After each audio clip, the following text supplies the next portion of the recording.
আচ্ছা, কালকে আমরা সায়েন্স পর্যন্ত পড়েছিলাম বা সাইনেজ হোয়াটএভার এই পর্যন্ত পড়েছিলাম। টাইপ অফ উইন্ডো ডিসপ্লেটা আগে বলেছি, যেহেতু এই পিপিটি থেকে পড়াচ্ছি তো এইটার মতো করে বলছি। টাইপ অফ উইন্ডো ডিসপ্লে হচ্ছে প্রমোশনাল ডিসপ্লে আর ইনস্টিটিউশনাল ডিসপ্লে। প্রমোশনাল ডিসপ্লে কোনটা? যেগুলোতে সেল থাকে বা সেলের সময় ডিসপ্লে করা হচ্ছে। আর ইনস্টিটিউশনাল ডিসপ্লে কোনটা? যেগুলো নর্মাল কোনো থিমে, যেমন এখানে ভ্যালেন্টাইন্স ডে এর জন্য একটা থিম বানিয়েছে, তো নর্মাল কোনো ডিজাইনের বা কোনো ডিজাইনের পোশাক আসলে বা কোনো ভ্যালেন্টাইন্স ডে বলো, ক্রিসমাস ডে বলো, সরস্বতী পুজো বলো, দুর্গা পুজো বা কালী পুজো, এই সব, কালী পুজো না, দুর্গা পুজোর জন্য, বা ভাইফোঁটা, কালী পুজো না ভাইফোঁটার জন্য হয়। তো এই সব কোনো ইভেন্টের জন্য যদি কোনো থিম বানানো হয় সেগুলোকে ইনস্টিটিউশনাল ডিসপ্লে বলে। আচ্ছা, সেলিং স্পেস। সেলিং স্পেস কোনটা? সেলিং স্পেস হচ্ছে যেই জায়গাতে সেল হয়, মানে দোকানের, আমি আগের দিন বলেছিলাম, আগের দিন মানে বলেছিলাম, একটা দোকানের সব জায়গাতে কিন্তু সেল হয় না। দোকানে কিছু জায়গা আছে যেটা সেলের জন্য থাকে, কিছু জায়গা থাকে ক্যাশিয়ারিং এর জন্য, কিছু জায়গা থাকে স্টাফদের ক্যাফেটেরিয়ার জন্য, কিছু জায়গা থাকে স্টাফদের ওয়াশরুমের জন্য, কাস্টমার ওয়াশরুমের জন্য, তারপরে যারা ম্যানেজার আছে, স্টোর হেড আছে, অ্যাকাউন্ট ডিপার্টমেন্টের জন্য আলাদা জায়গা থাকে, ম্যানেজারদের জন্য আলাদা জায়গা থাকে, সব মিলিয়ে একটা দোকান হয়, ঠিক আছে? তো ওর মধ্যে সেলিং এরিয়া সবচেয়ে বেশি থাকে, এবং সেলিং এরিয়াটাই ইম্পর্টেন্ট বেশি, কারণ ওখান থেকে অ্যাকচুয়ালি প্রফিট জেনারেট হচ্ছে বা সেল জেনারেট হচ্ছে। তো সেলিং স্পেস, ইন্টেরিয়র ডিসপ্লে, মানে সেলিং স্পেস মানে কি কি জিনিস থাকতে পারে? ইন্টেরিয়র ডিসপ্লে মানে ভেতরের, দোকানের ভেতরের যে ডিসপ্লে আছে, দোকানের ভেতরটা আমি যেভাবে সাজাচ্ছি, মানে বিভিন্ন কাউন্টারগুলো, দোকানের ভেতরে কাউন্টারই থাকে, তো দোকানের ভিতরে বিভিন্ন কাউন্টারগুলো, শুধু কাউন্টার না, তোমার সিলিংটা মানে ছাদ, দোকানের যে ছাদটা সেটাও তো দোকানের মধ্যেই থাকে না, ছাদটা বাইরে থাকে না, তো ছাদের নিচেরটা দোকানের মধ্যেই থাকে, তো ওই ছাদটা আমি কি করে সাজাচ্ছি? ধরো আমি ভ্যালেন্টাইন ডে এর ওখানে আমি খুব সুন্দর করে বেলুন দিয়ে বেলুন ঝুলিয়ে রাখলাম ওখানে, বা একটা সান্তা ক্লজকে উঁচু থেকে হ্যাং করে রাখলাম, মানে 25শে ডিসেম্বরের ওই সময় দেখতে ভালো লাগবে, তো আমি ছাদের নিচের জায়গাটাকে আমি ইউজ করছি, তো ওটাও সেলিং স্পেসের মধ্যেই পড়ছে। তো ইন্টেরিয়র ডিসপ্লে থাকে, এবং যেন কোনো ম্যানিকুইন বলো বা কোনো প্রোডাক্ট ডিসপ্লে বলো, সেগুলোকে তৈরি করা হয়।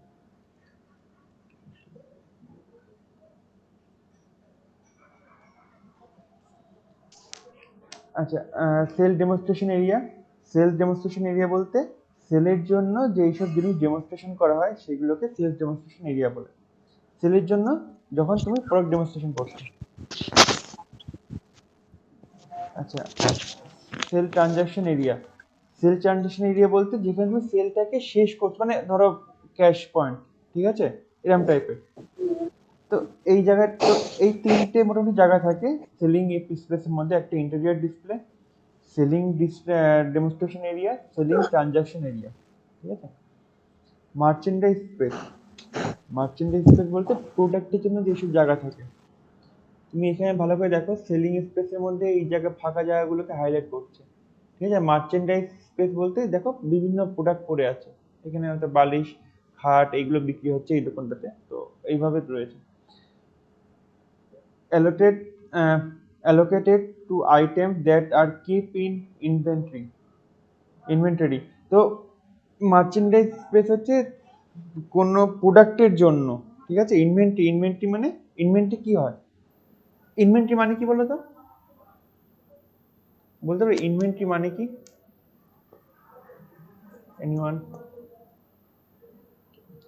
ইনভেন্টরি হচ্ছে প্রোডাক্ট, হ্যাঁ। যেমন আমাদের ঘরের ইনভেন্টরি কি? তোমাদের ঘরে কি কি আছে? খাট আছে, ফ্যান আছে, গ্যাস ওভেন আছে, সোফা আছে, গদি আছে, যা যা আছে সেইগুলো তোমার ঘরের ইনভেন্টরি, ঠিক আছে? যেমন একটা দোকানের ইনভেন্টরি কি? যেই প্রোডাক্টগুলো সেল করছে সেইগুলোই দোকানে ইনভেন্টরি। তো ইনভেন্টরি রাখার জন্য যে জায়গাটা অ্যালটমেন্ট করা হয় সেই জায়গাটাকে মার্চেন্ডাইজ স্পেস বলে। যেমন আমাদের ঘরে, আমাদের হয়তো 4 কাঠের ওপরে ঘর, ঠিক আছে? তো 4 কাঠের ওপরে ঘর, আমরা কি পুরো ঘরটাকে ইউজ করতে পারি? না, কারণ ওই ঘরে খাট রয়েছে, আলমারি রয়েছে, তো ওই জায়গাগুলোকে তো রাখতে হবে না। আমার ঘরের যে জায়গাটা দিয়ে আমি ঘর তৈরি করছি এই জন্য প্রথমে ঘরগুলো দেখতে মনে হয় বড়, বাট জিনিসপত্র ঢোকার পরে ছোট হয়ে যায়, তুমি ঠিকমতো হাঁটাচলা করতে পারছো না হয়তো। তো কেন হচ্ছে, কারণ তোমাকে ইনভেন্টরি রাখতে হবে, তোমার যে জিনিসপত্র যেগুলো লাগবে ঘর চালানোর জন্য সেই জিনিসগুলো তোমার ঢোকাতেই হবে এনিহাও, তো ওইগুলো রাখতে হবে। আচ্ছা, তো allocated to item that are kept in inventory, selling selling floor যেগুলো আছে, মানে সেলিং ফ্লোর যেটা আছে, মানে যেই জায়গাটাতে সেল করছে সেই জায়গাতেও রাখা যায় প্রোডাক্ট। কারণ প্রোডাক্ট না রাখলে তুমি সেল করবে কিভাবে? কাস্টমার যদি নাই দেখে যে সে কি টাইপের কুর্তি কিনতে এসেছে, তাহলে সে কিনবে বা কি করে কুর্তি? তো সেলিং ফ্লোরে প্রোডাক্ট রাখা হয়। তাছাড়া স্টক হোম এরিয়া আছে, মানে গোডাউন যেটাকে বলি আমরা, গোডাউনে প্রোডাক্ট রাখা হয়। তো প্রোডাক্ট দু জায়গায় রাখা হয়, একটা হচ্ছে সেলিং এরিয়াতে, যেখানে কাস্টমারকে ডেমনস্ট্রেশন করছি, আমি কাস্টমারকে বিক্রি করছি, সেখানে প্রোডাক্ট রাখতে হবে, কাস্টমারকে ডিসপ্লে করে দেখাতে হবে প্রোডাক্ট। আর একটা হচ্ছে আমার গোডাউনের মধ্যে, ঠিক আছে? যেমন জুতোর গোডাউন থাকে, জুতোর গোডাউনে ম্যাক্সিমাম প্রোডাক্টগুলো থাকে ভিতরে, হ্যাঁ, সেরকম গোডাউন প্রত্যেকটা দোকানে থাকে। তো ওই দোকানের গোডাউনে কিন্তু প্রোডাক্ট রাখে।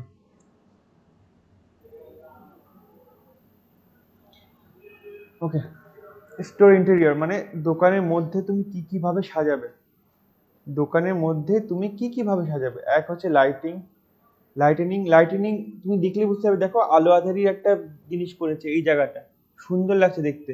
যা জুতোগুলো চলে গেল, জুতোগুলোকে যা হাইলাইট করেছে, তুমি ভালো করে দেখো কি সুন্দর লাগছে দেখতে। হয়তো তুমি তোমার নিজের চেহারা দেখতে পারবে না, একটা অল্প লাইট, বাট একটু ভালো করে দেখো, তুমি যেই জিনিসটাকে হাইলাইট করছো সেই জিনিসটা কিন্তু সবার চোখে পড়বে। হ্যাঁ, হয়তো প্রথম নজরে তো দেখতে ভালো লাগছে না যে কি ব্যাপার অন্ধকার কেন, বাট অ্যাকচুয়াল যে জিনিসটা বিক্রি হচ্ছে দোকানের মধ্যে সেই জিনিসটাই তোমার চোখে পড়ছে, অন্য কোনো জিনিস চোখে পড়ছে না। এটা এক ধরনের ভিজুয়াল মার্চেন্ডাইজিং, ঠিক আছে? হয়তো এখানে কোনো মেনিকুইন নেই, বা এখানে কোনো প্রোডাক্টগুলোকে ভালো করে সাজায়নি, কোনো থিম নেই, বাট জাস্ট লাইটিং এর উপর বেস করে প্রোডাক্টগুলোকে কাস্টমারের সামনে তুলে ধরছে, ঠিক আছে? আমার এখানে ভিজুয়াল মার্চেন্ডাইজিং এর মেইন উদ্দেশ্য হচ্ছে কাস্টমারের সামনে প্রোডাক্ট তুলে ধরা। তুমি যদি থালাতে বাটি করে ভাত না দিয়েও, তুমি যদি নর্মাল আমাদেরকে যেরকম ভাবে ভাত দেয় মা প্রতিদিন, সেইভাবেই যদি আহ, উম, আত্মীয়দেরকে ভাত দেয়, তাতে খুব একটা অসুবিধা নেই। কিন্তু সেই তাদের মনে, মানে সেটা যদি সে প্রকাশ করতে পারে, মা যদি দেখাতে পারে যে দেখো আমরা কত হ্যাপি, বা আমরা তোমাদেরকে আতিথেয়তার কোনো ত্রুটি রাখছি না, তাহলে ওকে। মানে হয় না এরকম আত্মীয় অনেকের বাড়ি থাকে যারা হয়তো খাওয়া দাওয়া হচ্ছে খুব ভালোভাবে, বাট পেছনে আহ, খারাপ খারাপ কথা বলছে, অনেকের বাড়িতে আছে এরকম, বা থাকে অনেক আত্মীয়। তো ওরকম আত্মীয় থেকে হওয়া ভালো যে তুমি হয়তো হয়তো কম খাতিরদারি করছে কিন্তু তোমার মন পরিষ্কার। তো জিনিসটা ওরকম হাইলাইট করছে জুতোটা, তো জুতোই হাইলাইট হচ্ছে, আর কোনো কিছু হাইলাইট হচ্ছে না এখানে। আচ্ছা, তো লাইটিনিং ভাবে হয় কালার্স। এখানে দেখো তোমার যা যা জিনিসটা ঠিক মতো হয় না, পুরো কালার দিয়ে জিনিসটা স্যার ভরানো কিছু শুনতে পাচ্ছি না, মেরেছে। বাকিটাকে শুনতে পাচ্ছ? আটকে আটকে যাচ্ছে। বাকিদের অসুবিধা হচ্ছে কি? হ্যাঁ স্যার। তো না, বলো, কি অসুবিধা হচ্ছে? আমি অসুবিধা হচ্ছে, হ্যাঁ কি না? না স্যার শুনতে পাচ্ছি। তাহলে তোমার নেটে অসুবিধা হচ্ছে।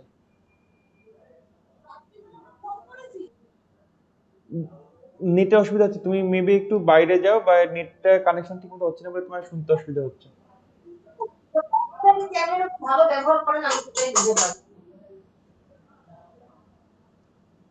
ওকে, তো লাইটনিং দিয়ে সাজিয়ে, কালার দিয়ে সাজিয়েছে। প্রত্যেকটা প্রোডাক্টে আলাদা রং থাকে। এই যে এখানে বেসিক্যালি শ্যাম্পু কন্ডিশনার আন্দাজে, আমি তো জানি না এখানে কি রয়েছে, আন্দাজে বোঝা যাচ্ছে শ্যাম্পু কন্ডিশনার বা ফেস ফেস প্যাক, আমাদের প্রসাধনী জিনিস রয়েছে, প্রসাধনী জিনিসই সাধারণত এরকম রঙিন হয়।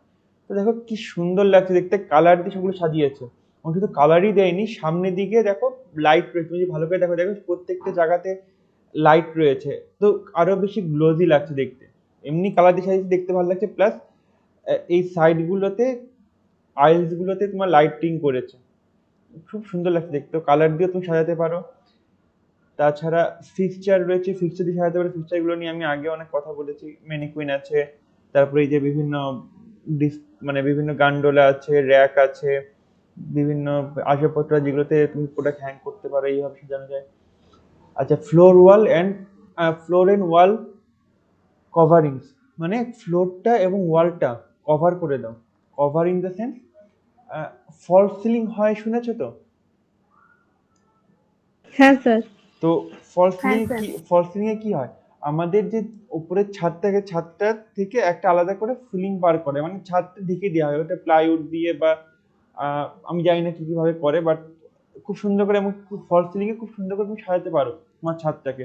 লাইট ফাইট দিয়ে খুব সুন্দর করে সাজানো যায়, কারণ ছাদ যখন তৈরি হয় তখন অত সুন্দর করে সাজানো যায় না। বাট তুমি যদি ফলস সিলিং করতে যাও প্রচুর খরচ হয়, বাট তুমি সুন্দর করে ঘরটা সাজাতে পারো, আলো আঁধারি ঘর তৈরি করে নিতে পারো আরামসে। তো এইখানেও দেখো ঠিক তাই করে, তুমি যদি ভালো করে দেখো, এখানে ওপরের ছাদের জায়গাটা ফলস সিলিং করে সাজিয়েছে, দেখো কি সুন্দর লাগছে, লাইটের দিয়ে সাজিয়েছে। শুধু ছাদ না, দেয়ালগুলো দেয়ালগুলো দেখো আলাদা স্টাইল করে ডিজাইন করে সাজিয়েছে প্রত্যেকটা জায়গা, তো দেখতে ভালো লাগছে, ঠিক আছে। এবং তুমি যদি ভালো করে দেখো, দেখো দেয়ালের সাথে মেঝের কালার কিন্তু অনেকটা সেম। দেয়ালের কালার, মেঝের কালার তো কাঠের মতো, দেয়ালের কালার কিন্তু একটা সিমেন্ট টাইপের। তো দেখতে ভালো লাগছে এইটা জিনিসটা, আর কিছু না। এবং দেয়ালের কালার, মেঝের কালার এবং ছাদের কালার দেখো মোটামুটি সেম। এবং একটা জিনিস লক্ষ্য করে, আমি জানি না এই দোকানে অপোজিটের দিক কি আছে, যেমন বাই কালার হয় না নতুন আহ, ঘর তৈরি, যারা ঘর নতুন তৈরি করছে বা যারা নতুন ঘর রং করছে, আগের দিনে কি হতো, পুরো ঘরটাতে একই কালার, হয়তো সাদা, পুরো ঘরে সাদা।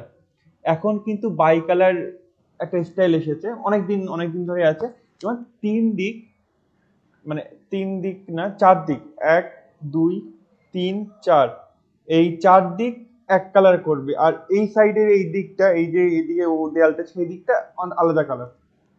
তো এটাকে বাই কালার বলে। তো এখনকার দিনে এটা খুব চলে অনেক লোকের বাড়িতে, আমি নিজেও দেখেছি আমার আত্মীয় বাড়িতে, এবং খুব ভালো লাগে। মানে ওই হয় না, আমরা যেরকম স্টাইলের পোশাক পরি, যে যদি জামা তুমি লাইট পরো তাহলে প্যান্ট পরতে হবে ডার্ক, বা প্যান্ট লাইট পরলে জামা ডার্ক পরতে হবে। তো সেই হিসাবে তুমি তিন দিক, চার দিক যদি যে কালার দিচ্ছ, একটা সাইড অন্য কালার দাও, দেখতে ভালো লাগবে, ঠিক আছে। একটু ডার্ক দাও, অন্য তিন চার দিক যদি লাইট দাও, এক সাইড তুমি ডার্ক দাও, এইভাবে চলবে। তো এইটাও সেম করেছে, ফ্লোর এন্ড ওয়াল কভারিং।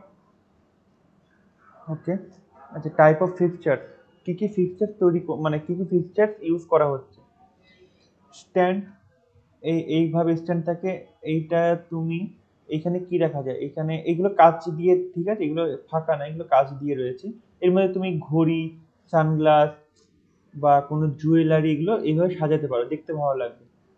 অনেকটা মোমদানির মতো মনে হচ্ছে, দেখতে ভালো লাগবে।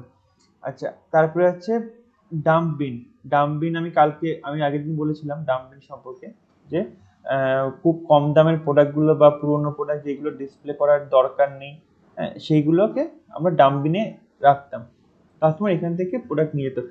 দেখো এখানে 1.99 সেন্ট, $1.99, ঠিক আছে। আমরা যেমন পয়সা বলি, তাই না, আমরা পয়সা বলি তো 1 টাকা 25 পয়সা এরকম ভাবে বলতাম আমরা। তো 99, আর আমেরিকা এটাকে সেন্ট বলে, ঠিক আছে। ডলার আর টাকা সেম, ঠিক আছে, আমরা টাকা বলি, ওরা ডলার বলে, আর আমরা পয়সার জায়গায় ওরা সেন্ট বলে। 1.99 সেন্ট। আচ্ছা, তো বিন, ডাম্প বিন হলো রাউন্ড র্যাক। রাউন্ড র্যাকটা আমি আগের দিন করিয়েছি, সেম এইভাবে জিনিসটা থাকে রাউন্ড র্যাকে, পুরো জায়গাটাতে তুমি প্রোডাক্ট রাখতে পারবে। প্ল্যাটফর্ম অ্যান্ড এলিভেশন, চশমা রাখার জন্য এরকম চশমা বা ঘড়ি, ঠিক আছে, এরকম ইউজ হয়, ওপর থেকে ছাদ থেকে ঝুলিয়ে দেয়। প্ল্যাটফর্ম মানে এই ঝুলন্ত অবস্থায় থাকছে, ঠিক আছে, ঝুলন্ত ব্রিজ যেরকম থাকে, তো এটা ঝুলন্ত অবস্থায় থাকছে, এর মধ্যে চশমাগুলো রাখা হচ্ছে। আর four way, face face out, 4 way আছে, 6 ওয়ে আছে, 8 ওয়ে আছে, যেরকম বলেছিলাম তোমাদেরকে।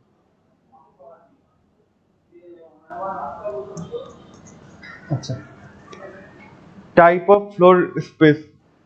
ফ্লোর স্পেস কি কি টাইপের হয়, এক সেলিং স্পেস, আগেই বলেছি যেই জায়গাতে সেল হয়। মার্চেন্ডাইজ স্পেস, মার্চেন্ডাইজ রাখার জন্য যেই জায়গাটা ইউজ হয় সেই জায়গাটাকে মার্চেন্ডাইজ স্পেস বলে। পার্সোনাল স্পেস, পার্সোনাল স্পেস বলতে অনেক হয়তো বয়স্ক কোনো লোক আসছে, হ্যাঁ, তারা তারা তো বসবে না। তুমি বা আমি হয়তো 2 ঘন্টা ধরে আমরা হেঁটে হেঁটে বা ঘুরে ঘুরে শপিং করতে পারি। একটা পরিবার থেকে 4 জন এসে তার মধ্যে 2 জন বয়স্ক বাবা মা রয়েছে আর স্বামী স্ত্রী আছে। তো স্বামী স্ত্রী পারবে হেঁটে হেঁটে কেনাকাটা করতে, বাট বাবা মা কি অতক্ষণ ধরে দাঁড়িয়ে থাকতে পারবে? তো সে অত 15-20 মিনিট পরে বলবে যে একটু বসে থাকলে ভালো হতো। তো ওই জন্য পার্সোনাল স্পেস বলে একটা জায়গা থাকে। মানে এত যতটা সুন্দর করে এখানে আছে এতটা সুন্দর করে তুমি পাবে না কোথাও প্যান্টালুন শপার স্টপ বা লাইফস্টাইলে। কিন্তু একটা দুটো সোফা থাকে, ঠিক আছে। আমি শপার স্টপে দেখেছি, আমি 4-5টা ঘুরেছি, আমি 4-5টা ওদের দোকান ঘুরেছি, মানে শিফট হয়েছে আমার। তো আমি প্রত্যেক জায়গায় দেখেছি দুটো বা তিনটে সোফা থাকতো, ভালো সোফা, মানে এমন না যে চেয়ার রেখে দিয়েছে, ভালো সোফা থাকতো, ওখানে লোক এসে বসতো বা কাস্টমার সার্ভিস দেখছে যে লোক ওখানে বসতে পারতো, ওখানে সোফার ব্যবস্থা ছিল। ওখানে যে বসতে পারতো। আমার বাবা একবার গেছিল মানে এমনি দেখতে যে আমি কোথায় কাজ করি ওটা দেখতে গেছিল, তো বাবাকে আমি কাস্টমার সার্ভিস দেখতে বসেছিলাম। তারপর জল টল খাওয়ালো ওরা, কফি টফি দিল এইভাবে। কাস্টমার স্পেস, কাস্টমার স্পেস হচ্ছে কাস্টমারদের জন্য যে জায়গাটা। কাস্টমার স্পেস নিয়ে বলি, আমি এতদিন ধরে তোমাদের শেখাচ্ছি যে কাস্টমাররা, তুমি কাস্টমারের সামনে যে তুমি অ্যাপ্রোচ করবে যে স্যার গুড আফটারনুন স্যার, আপনার কিছু লাগবে, এটা তুমি অ্যাপ্রোচ করবে। কিন্তু এটা কোন জায়গাতে অ্যাপ্রোচ করবে সেটা জানা উচিত। তুমি সব জায়গায় যে অ্যাপ্রোচ করতে পারো না। কাস্টমার ঢুকলো, ঠিক আছে, ধরো যারা ওজিটি করবে তারা দেখতে পারবে, আমি জানি না কবে ওজিটি হবে, আমার সাথে কথা হয়নি, বাট যাও, যারা ওজিটি করবে বা যারা কাজ করবে ভবিষ্যতে তারা দেখতে পারবে। স্পেন্সার বলো, ভিমার্ট, বাজার কলকাতা, শপার স্টপ, প্যান্টালুন্সে ঢোকার পরে কিছুটা জায়গা থাকে, ধরো 4 ফুট বা 5 ফুটের জায়গা থাকে, ওখানে কিন্তু কোনো সময় সেলস পার্সন এসে কাস্টমারকে ডিস্টার্ব করে না, ঠিক আছে, একদম ডিস্টার্ব করে না। এবং ওটা বলাই আছে যে দরজা থেকে, মানে এন্ট্রান্স গেট থেকে 5 ফুটের মধ্যে কোনো কোনো কাউন্টারও থাকবে না, কোনো সেলস পার্সন থাকবে না কাস্টমারকে অ্যাপ্রোচ করার জন্য। এমনি সেলস পার্সন ঘুরছে ঠিক আছে, বাট কাস্টমার যদি আসে বা আমি যদি ওই 5 ফুটের মধ্যে আমি কাস্টমারকে যে অ্যাপ্রোচ করতে পারবো না, হ্যাঁ, ওটা নিয়ম না। এবং 5 ফুটের মধ্যে কোনো কাউন্টারও থাকবে না, শুধুমাত্র ওই 5 ফুটের মধ্যে একটা জিনিসই থাকবে, সেটা হচ্ছে শপিং ব্যাগ। শপিং ব্যাগ বা ট্রলি বা যা যা মানে যা হতে পারে, কাস্টমার যেই দোকান যেই কোম্পানি কাস্টমারের জন্য যেই যেই টাইপের ব্যাগ বা ট্রলি হোয়াট এভার যা দেয় সেটা থাকবে একমাত্র। কেন কেন বলতে পারবে? কাস্টমারদের ঢুকে কেন অ্যাপ্রোচ করা যাবে না বা কি অসুবিধা? প্রত্যুষা, অন্বেষা, অন্বেষা তোমার তো কেনাকাটা সব জোর কদমে চলছে, তুমি বলো অন্বেষা। স্যার একবার বলুন কি বললে? আচ্ছা, আমি আমি আমি বলছি যে যখন কোনো ধরো রিলায়েন্স ট্রেন্ড তোমাদের ওখানে আছে, তাই তো? হ্যাঁ স্যার। আচ্ছা, রিলায়েন্স ট্রেন্ডে তুমি যদি ঢোকো, তোমার 2 দিন পরে বিয়ে, তুমি ঠান্ডা লাগিয়ে বসে আছো? স্যার ফ্যান চালাচ্ছি, ঠান্ডা লেগে গেছে। হ্যাঁ, কালকে ফ্যান চালার মতো অবস্থা ছিল। এই মাসে সবচেয়ে কম বিল আসবে কার বাড়িতে বলো তো? প্রত্যুষের বাড়িতে। কারণ অত ঠান্ডা লাগে সবসময়, অতএব ফ্যানও চলবে না। কালকে আমরাও ফ্যান চালিয়েছি এরকম কালকে। মনে হয়। না, মনে হয় কি, অবভিয়াসলি ফ্যানের একটা বিল উঠতে উঠতে দেখো, লাইট সবার বাড়িতে চলবে আলো মানে সূর্য ডুবে গেলে, বাট ফ্যানটা এখন চলছে শুধু আমাদের বাড়িতে, তোমার বাড়িতে ফ্যান চলছে না, অন্তত তোমার রুমটা তো বেঁচে যাচ্ছে। যদি আমার দরকার না হয়, আমি চালাবো কেন? এক্স্যাক্টলি সেটাই তো, তোমার দরকার হয় না, প্রত্যুষের দরকার এই অন্বেষের দরকার হয়েছে, আমারও কালকে দরকার হয়েছে, গরম লাগছিল, তো সেইটাই। কারেন্টের বিল তো তাহলে উঠছে না। ওই জন্যই তো আপনাদের ঠান্ডাটা লেগেছে। এখন পাখা চালানো মানেই ঠান্ডা লাগবে। এটা কিন্তু কালকে সত্যি গরম লাগছিল, কালকে ওই পাখা চালিয়ে তারপরে করেছি, গায়ে চাদর কাঁথা দিয়েছি, বাট ভালো লাগছিল। ফ্যান চালিয়ে গায়ে কাঁথা দিয়ে একটা আলাদা মজা আছে। তারপর সকালবেলা উঠে দেখলাম যে বাবা কখন বন্ধ করে দিয়ে চলে গেছে রাত্রেবেলা। এখন ফ্যান চালানো মানেই ঠান্ডা লাগবে, এটাই ওয়েদারটাই তো খারাপ। এটাই। একবার গরম পড়ছে একবার ঠান্ডা পড়ছে, এই জন্যই তো ঠান্ডাটা লেগে যাচ্ছে। এরপরে তো আসছে বিভৎস গরমের সময়। ওকে, তো অন্বেষা তোমার জন্য টপিক হচ্ছে এইটা, সিচুয়েশনটা এইটা যে তুমি যখন ঢুকছো রিলায়েন্স ট্রেন্ড, আচ্ছা তুমি বিয়ের কেনাকাটা করতে করেছো অন্বেষা? অন্বেষা? হ্যাঁ, হ্যালো। হ্যাঁ, বিয়ের কেনাকাটা করতে করেছো? আদি মোহনী মোহন এটা কোথায়? Sir, college street. ও, কলেজ থেকে। আর এমনি সেটা তো তোমার শাড়ি টাড়ি কেনার জন্য। এমনি নর্মাল স্যার, আমাদের এখানে সোদপুরে শ্রীনিকেতন আছে, ওইসব ওইটা, তো আর বারাসাতও গেছিলাম। আচ্ছা, শ্রীনিকেতন, হ্যাঁ সোদপুরে শ্রীনিকেতনে আমরা যেতাম আগে, যখন বারাসাতে বা বা আমাদের ওখানে অত যখন ভালো ছিল না, তো আমি প্রায় 6, 7, 8 বছর আগের কথা বলছি, তখন বাবা মা ওখানেই যেত, ভালো জায়গা। তো আদি মোহনীমোহন ভালো না শ্রীনিকেতন ভালো, মানে আমি পার্সোনালি জিজ্ঞেস করছি, কারণ আদি মোহনীমোহন থেকে কিনি কোনো সময়, শ্রীনিকেতন থেকে প্রচুর জামা কাপড় কেনা হতো, মানে মার শাড়ি কেনা হতো। আচ্ছা, শ্রীনিকেতন ভালো মানে সেরকম অর্থে যে খুব ভালো ওরকম কোনো ব্যাপার নেই, বাট হ্যাঁ শাড়ি ফাড়ি এইসবের জন্য মোটামুটি ভালো। মানে কাছাকাছির মধ্যে যদি কেউ কেনাকাটা করতে চায় তো তার জন্য ভালো, যে হ্যাবক কিছু সেরকম কোনো ব্যাপার নেই, দাম কিন্তু ভালো। দাম কোনটাতে বেশি, আদি মোহনীমোহন না শ্রীনিকেতন?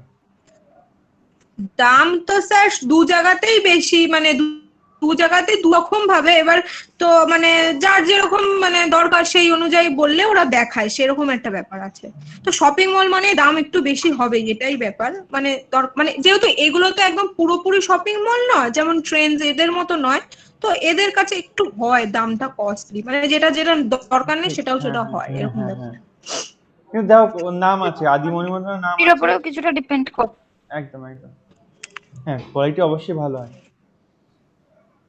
তো যাও, এবারে অন্যের তুমি ধরো রিলায়েন্স ট্রেন্ডে ঢুকছো নর্মাল জামা কাপড় কেনার জন্য, অনেক রিলেটিভদেরও তো জামা কাপড় দিতে হয় মনে হয়, জামা টামা দিতে হয়। হ্যাঁ স্যার। হ্যাঁ, তো ধরো তুমি কেনা বা জামা কাপড় কেনার জন্য রিলায়েন্স ট্রেন্ডে ঢুকছো, তুমি রিলায়েন্স ট্রেন্ডে ঢুকেই দেখবে আশেপাশে কোনো কাউন্টার নেই, অন্তত 4-5 ফিটের মধ্যে, তোমার তোমার ঢোকার দরজার 4-5 ফিটের মধ্যে কোনো কাউন্টার নেই, ওখানে শুধু একটাই না মানে জিনিস। আমাদের ব্যারাকপুরে যেটা আছে স্যার, ওটা ঢুকেই পাশে একটা কসমেটিক্স এর কাউন্টার আছে, মানে কিছুটা দূর গিয়ে। হ্যাঁ যেহেতু এটার স্পেসটা ছোট তো তাই ঢুকেই সামনেটা রয়েছে। হ্যাঁ, এখন যদি আদার্স এক্সপ্রেস, হ্যাঁ হ্যাঁ বুঝতে পেরেছি, আমি তোমাদের বুঝতে পেরেছি। তো গুলোতে থাকে না। হ্যাঁ হ্যাঁ হ্যাঁ হ্যাঁ, তো আমার কথা হচ্ছে কেন ওখানে শুধু একমাত্র ট্রলি বা ব্যাগ থাকে, শপিং ব্যাগ থাকে, তো আমার কথা হচ্ছে কেন? বলে দিচ্ছি সবাই করবে। অন্বেষা তোমার কথা কাটছে, সাগরিকা বল, অন্বেষা বলো, এটা কি করে হবে? সাগরিকা বলো, বলো কি বলছো সাগরিকা? কেন আমার নেটওয়ার্ক এর আইডিয়া বলতে পারো। অ্যাকচুয়ালি আমার নেটওয়ার্কের খুব প্রবলেম হচ্ছে স্যার, একটু ওই জন্য কথাতে প্রবলেম আচ্ছা হচ্ছে। আচ্ছা ঠিক আছে, এই যে আস্তে আস্তে কথাটা বললে এইটা শোনা গেল পুরোপুরি, যখন তুমি কাজের কথা বলছি তখন কিছু শোনা যায়নি। পারমিতা? হ্যাঁ, এরকম ডাব নেটের খুব। পারমিতা? কি স্যার, আরেকবার বলুন। না আমি বলছি এত দেরি হলো তোমার ঢুকতে? হ্যাঁ স্যার, আমার এক্সামের জন্য আমি ও ওয়েট করছিলাম, কিন্তু এখন অব্দি লিঙ্কই দেয়নি, তাই আমি ব্যাপারে, ভাবলাম যে করে নি আচ্ছা ক্লাসটা। ঠিক আছে ঠিক আছে। একটা ছোট কথা বলেছিলাম, যে আহ, কোনো বড় বড় দোকানে রিলায়েন্স ট্রেন্ড, বাজার কলকাতা না, শপার স্টপ, প্যান্টালুন্সে ঢুকলে তুমি দেখবে যে তোমার যে এন্ট্রান্স গেট সেখান থেকে 4-5 ফিট মোটামুটি ওর আশেপাশে কোনো কাউন্টার থাকে না। হ্যাঁ ছোট দোকান হলে আলাদা কথা, কিন্তু বড় দোকান, মোটামুটি বড় দোকানে থাকে না এরকম। ওখানে একটা মাত্র প্রোডাক্ট থাকে, সেটা হচ্ছে শপিং ব্যাগ বা ক্যারি ব্যাগ, এবং কোনো সেলসম্যানও ওখানে এসে কিন্তু তোমাকে অ্যাপ্রোচ করবে না এন্ট্রান্স গেটে 4-5 ফিটের মধ্যে। কেন? এবং আমাদের বলা থাকতো, এটা আমাদের বলাই ছিল যে তোমরা যারাই যে কাস্টমারকে অ্যাপ্রোচ করো না কেন, ঢোকার 4-5 ফিটের মধ্যে একদম করবে না। কেন পারমিতা? মানে স্যার কাস্টমারের নিচে ঢুকে এখানে ঘাটতে হতে টাইম লাগে না, যে এখানে এই জিনিস আছে ওইখানে ওই জিনিস আছে, আমি একটু দেখি আগে তারপর কেউ একটু হেল্প করবো আমাকে। হ্যাঁ হ্যাঁ, এই জন্য তো কাস্টমারের আগে মাইন্ডটাকে সেট করতে দাও। দেখো কাস্টমার বাইরে থেকে এসেছে, রাস্তা দিয়ে লোক দেখতে দেখতে ধুলোবালি খেতে খেতে এসেছে, তো মাইন্ডটাকে পাল্টাতে একটু সময় লাগবে না। তো ওই সময়টাই কাস্টমার ঢুকলো, ঢুকে দেখো বাইরের গরম রোদ্দুর, ঘামছে, দরজাটা খুললো, ভেতরে ঢুকলো, সাথে সাথে ভেতরে এসি, লাইট পাল্টে গেছে। হ্যাঁ, এতক্ষণ ধরে ও রাস্তা, গরু গাড়ি, তারপরে তোমার বাস ট্রাক, লোকজন দেখছিল, হুট করে সে প্রোডাক্ট দেখতে পাচ্ছে, সাজানো কাউন্টার দেখতে পাচ্ছে, তো তাকে আমাদের ব্রেনটাকে তো হ্যাবিচুয়েট হতে হবে না যে সামনে, মানে আমাদের চোখটা তো অটো মানে সেকেন্ডের মধ্যে তোমার অন্য কিছু দেখা শুরু করে দিয়েছে। তো ওই জন্য 4-5 ফিটের জায়গাটা থাকে, ওইখানে কাস্টমারদের কেউ অ্যাপ্রোচ করতে পারে না। ঠিক আছে, তো ওই জায়গাটা কিন্তু কোনো সময় অ্যাপ্রোচ করা যায় না, ওই জায়গায় শুধুমাত্র আহ, থাকে, মানে ক্যারি ব্যাগই থাকে। আর আরেকটা জায়গায় অ্যাপ্রোচ করা যায় না, সেটা হচ্ছে ক্যাশ পয়েন্ট। ক্যাশ পয়েন্টেরও 3-4 ফিটের মধ্যে অ্যাপ্রোচ করা যায় না কাস্টমারকে। ঠিক আছে, যদিও ক্যাশ পয়েন্ট এটা অনেকে মানে না, হ্যাঁ এটা সবসময় মানে না হয়তো। আমি আমি যা দেখেছি আমার 2 বছরের অভিজ্ঞতাতে, যে ওই এন্ট্রান্স গেটে ওটা মানে কম বেশি সবাই, বাট ক্যাশ পয়েন্টে ওইখানে যে আমাদের বলেছিল যে 4-5 ফিটের মধ্যে ক্যাশ ক্যাশ কাউন্টে 4-5 ফিটের মধ্যে তোমরা যে কাস্টমারকে অ্যাপ্রোচ করবে না, বাট ওটা কেউ মানে না, ও আরামসে করে। এনে ঝামেলা তো ক্যাশিয়ারে ঝামেলা করতে, অ্যাকচুয়ালি কি বলতো, আমি বলেছিলাম মনে আছে তোমার ক্যাশ বিলিং করার সময়, যে নির্দিষ্ট একটা কাস্টমারদেরকে আমি বললাম যে ম্যাম আপনার টোটাল বিল, আপনার টোটাল কোয়ান্টিটি হচ্ছে আটটা আটটা কোয়ান্টিটিতে, মানে টোটাল কোয়ান্টিটি হচ্ছে 8, এবং আপনার টোটাল বিল অ্যামাউন্ট হচ্ছে 7,550 টাকা। ম্যাম আপনি কার্ডে পেমেন্ট করবেন না ক্যাশে পেমেন্ট করবেন? তো তুমি হয়তো বলে যে আমি ক্যাশে পেমেন্ট করবো। তারপরে আমি একটা এন্টারটা টিপবো, ওই এন্টার টিপার পরে আমি আর ব্যাক করতে পারবো না। তারপরে যদি তোমার মনে হয় যে আমি এই কুর্তিটা পাল্টে আমি একটা লেগিংস নেবো, বা এই লেগিংসটা পাল্টে অন্য একটা লেগিংস নেবো, তো তুমি পারবে না নিতে। ঠিক আছে, মানে পারবে নিতে, তখন আমাকে আবার নতুন করে সিস্টেম পুরো রিস্টার্ট মেরে আবার আমাকে ঢুকতে হবে, কারণ আমি ওই পেজ থেকে অপর পেজে যেতে পারবো না। এখানে ঝামেলা কি হতো অনেক সময়, আমার নিজের সাথে খুব একটা ঘটেনি, বাট আমি আশেপাশে অনেক কলিগদের দেখেছি ঝামেলা হয়েছে। কাস্টমার ঢুকে গেছে কেনাকাটা করতে, কাস্টমারটা প্রোডাক্ট দিচ্ছে, এখন কাউন্টারে মানে ক্যাশ কাউন্টারের সামনে যেসব কাউন্টার আছে, বিক্রি কাউন্টার, হয়তো কুর্তি কাউন্টার আছে, তো সেলস পার্সন হয়তো সামনে দাঁড়িয়ে ম্যামকে বলে আছে, ম্যাম এটা দেখুন, ম্যাম ওটা দেখুন, ও অলরেডি জামা কাপড় দিয়ে দিয়েছে কেনাকাটার জন্য। এবারে ক্যাশিয়ার মতো কাজ করছে, ও স্ক্যান করে ও কাস্টমারকে বলে দিয়েছে যে ম্যাম টোটাল বিল হয়েছে আপনার এত টাকা, টোটাল প্রোডাক্ট আছে আপনার ক্যারি ব্যাগ নিয়ে 10 পিস বলে দিয়েছে। এবার হয়তো সেলস পার্সন এমন একটা কথা বললো যে ওখানকার মহিলাটা বললেন যে ছাড়ুন, আমাকে এই কুর্তি না, আমাকে ওই কুর্তিটা দিন। এবারটাই ক্যাশিয়ারের দিকে যেত, সেলস পার্সন কি বলছে, সেলস পার্সন ভাবছে যে 1400 টাকা কুর্তি আছে, ওকে 1800 টাকা কুর্তিটা বিক্রি করবো। যেই 1800 টাকা কুর্তির দিকে চলে গেল, কাস্টমার তো বুঝবে না যে এই অসুবিধা, এগুলোর টেকনিক্যাল অসুবিধা আমাদের, এবং সেলস পার্সনও অত দেখবে না, সেলস পার্সন মাথায় ঘুরছে যে আমি প্রোডাক্ট যেন আরো বেশি দামে বিক্রি হয়, ক্যাশিয়ারের মাথায় ঘুরছে যেন আমি ঠিকঠাক মতো, আমার যেন কোনো শর্ট না হয় টাকা পয়সাতে, আমি যেন ঠিকঠাক মতো বিলটা করতে পারি। কাস্টমার দেখছে যে আমি যদি ভালো একটা প্রোডাক্ট পাই, তিনজন তিন রকম ভাবে ভাবছে, এটা ক্যাশিয়ার তো ক্যাশিয়ারে কাজ করছে, হয়তো ইন্টারমিডিয়েট ক্যাশ কাউন্টারের সামনে। এবারটা আমি আমার মতো মানে যে কলিগ রয়েছে সে তার মতো বলে মানে সেকেন্ড পেজে চলে গেছে, তারপরে হয়তো কাস্টমার বললো যে না থাক আমি এটা নেবো, ব্যাস ঝামেলা শুরু হয়েছে। এখন ক্যাশিয়ার তো বলতে পারবে না ম্যাম এটা নিন কারণ এতে আমার সুবিধা হবে। ক্যাশিয়ার চুপচাপ করে কটমট করে তাকালো। আমি এটা দেখেছি, মানে অ্যাকচুয়ালি আমি রিয়েল কথা বলছি। আমার যে কলিগ সে তাকালো কটমট করে সেলস পার্সনের দিকে, সে আবার বললো যে ম্যাম তাহলে আপনি 5 মিনিট ওয়েট করুন, কারণ আমাকে সিস্টেমটা রিস্টার্ট করতে হবে, কারণ আমি অলরেডি পেমেন্টের জায়গায় চলে গেছি, আমি পারবো না। তো কাস্টমার বললো ঠিক আছে করুন, আমার কোনো অসুবিধা নেই, 5 মিনিট তো করুন। সে করলো, অসুবিধা হয়নি, বাট তারপরে যা ঝামেলা শুরু হয়েছিল ওদের দুজনের মধ্যে, যে তুই কেন এসেছিস, তোর কি ও পারমিশন দিয়েছে আমার কাউন্টারে আসতে, ক্যাশ কাউন্টারে আসতে পারমিশন কে দিয়েছে? অ্যাকচুয়ালি পারমিশন নেই, ও ঠিকই বলছে। আর ওইদিকে সেলস পার্সন বলছে যে এই একটু চুপ করতে পারো না, একটু বলে আসো। সেলস পার্সন বলছে কেন ওরা কেনাকাটা করবে, আমি কি বিক্রি করবো না, আমি টাকা বেশি প্রোডাক্ট বেশি দামের প্রোডাক্ট বিক্রি করবো না। দুজনেই ঠিক আছে, দুজনের জায়গায় এরকম ঝামেলা অন্তত মাসে একবার দুবার করে হতো।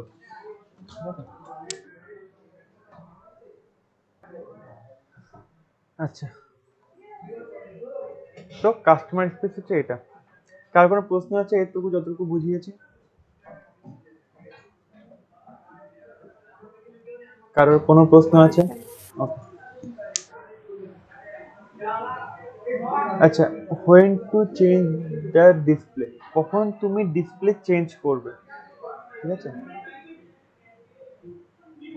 When new merchandise come in, যখন নতুন মার্চেন্ডাইজ আসবে তখন ডিসপ্লে চেঞ্জ করা উচিত অবশ্যই। কারণ নতুন মার্চেন্ডাইজ আসলে তখনই আমাদেরকে শো করতে হবে, যেটা আমি আগে বলেছি, শো করতে হবে যে প্রোডাক্ট নতুন প্রোডাক্ট হিসেবে এসেছে, তো কাস্টমার সামনে তুলে ধরা যায় প্রোডাক্টটাকে। এবং নতুন প্রোডাক্ট ডিসপ্লে করার আরেকটা সুবিধা ছিল, কারণ পুরোনো প্রোডাক্টে আমার মুখে তো কালো হয়ে গেল।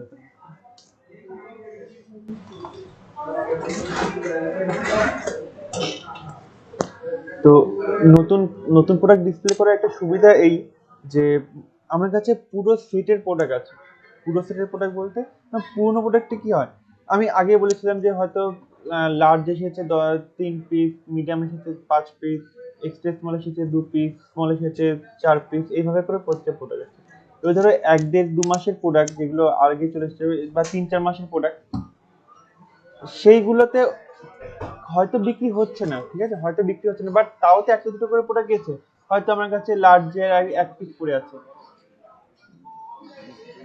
তোমার মিডিয়ামে হয়তো 2 পিস পড়ে আছে, বা স্মল হয়তো নেই, স্মলের প্রোডাক্ট আমার কাছে নেই, স্মল সাইজের কুর্তি, ঠিক আছে, এরকম ভাবে কুর্তিগুলো রয়েছে।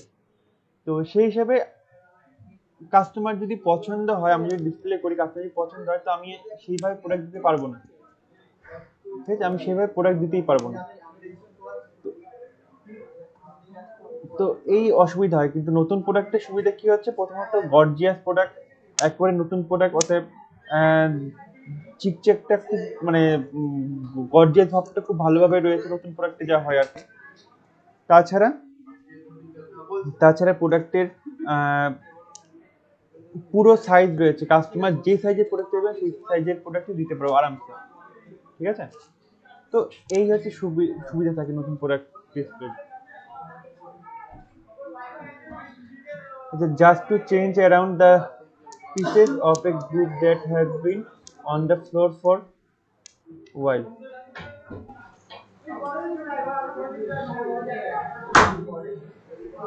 এইটা হচ্ছে তোমার, আমি আগের দিন বলেছিলাম যে কাস্টমার যখন আসে, পুরোনো কাস্টমারদের চোখে যেন নতুন করে প্রোডাক্টটা ধরা পড়ে, নতুন তোমার কাউন্টার যেন নতুন লাগে। তো সেই হিসাবে তোমাকে শো করতে হবে কাস্টমারকে যে দেখো আমার যারা পুরোনো কাস্টমার আসছে বা যারা অহরহ আসছে, নতুন যারা কাস্টমার তারা তো তোমার পুরোনো প্রোডাক্ট দেখলে ভাবে নতুন, কারণ তারা তো এর আগে ঢুকে তোমার কাউন্টারকে চেনে না। বাট যারা চেনে তাদেরকে দেখাতে হবে যে দেখুন কত নতুন প্রোডাক্ট আসছে।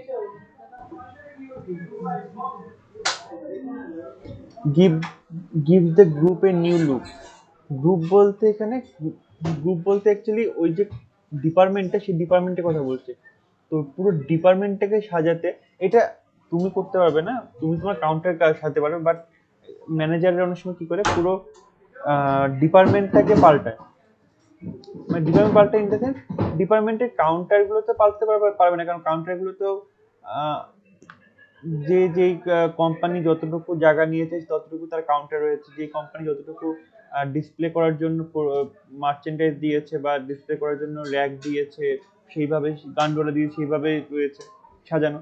বাট ওই যে গান্ডোলাগুলোকে, যেই হ্যাঙ্গারগুলোতে বা যেগুলোকে ডিসপ্লে করা আছে সেইগুলোকে একটু এদিক ওদিক করা, রংটা পাল্টানো, লাইটিংটা হয়তো হলুদ করে দেওয়া হালকা হালকা,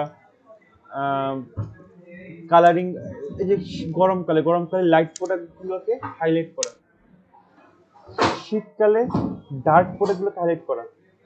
আগে তোমাদের বলেছিলাম যে গরমকালে লাইট প্রোডাক্ট বেশি পরি আমরা, ঠিক আছে, আমাদের মা বাবারা বেশি বলে যে লাইট প্রোডাক্ট পর, মানে হালকা কালারের প্রোডাক্ট পর, তো আমরা সেই টাইপের প্রোডাক্ট গুলো পরি।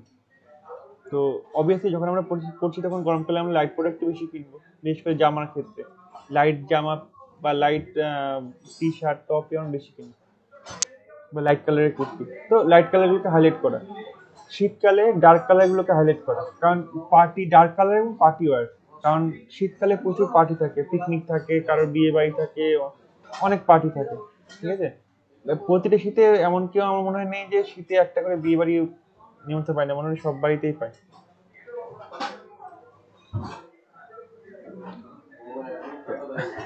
তো the same customer work through your department every week, you want it to look fresh.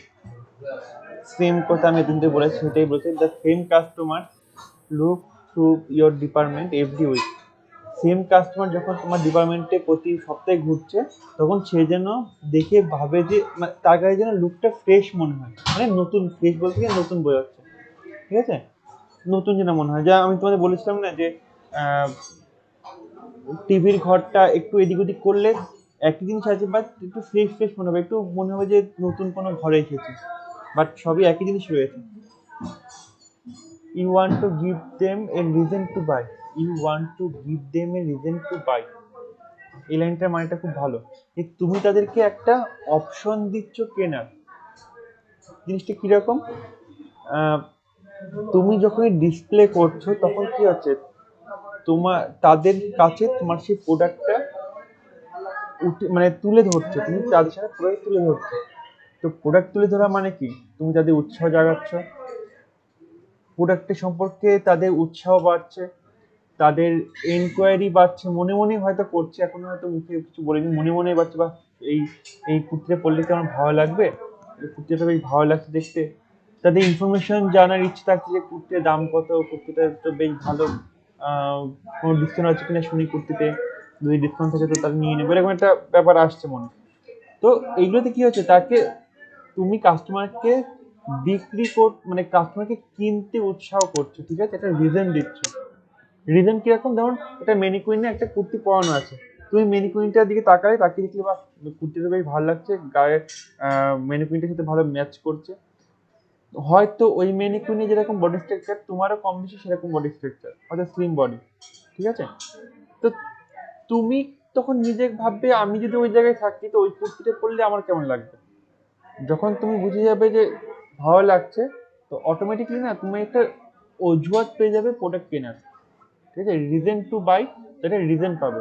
অজুহাত সবসময় অজুহাত না, মানে একটা কারণ পেয়ে যাবে যে হ্যাঁ আমি এই কারণে, যেহেতু আমার ভালো লাগবে কুর্তিটা পরে, তো এই আমি কুর্তিটা কিনতে পারি, ঠিক আছে।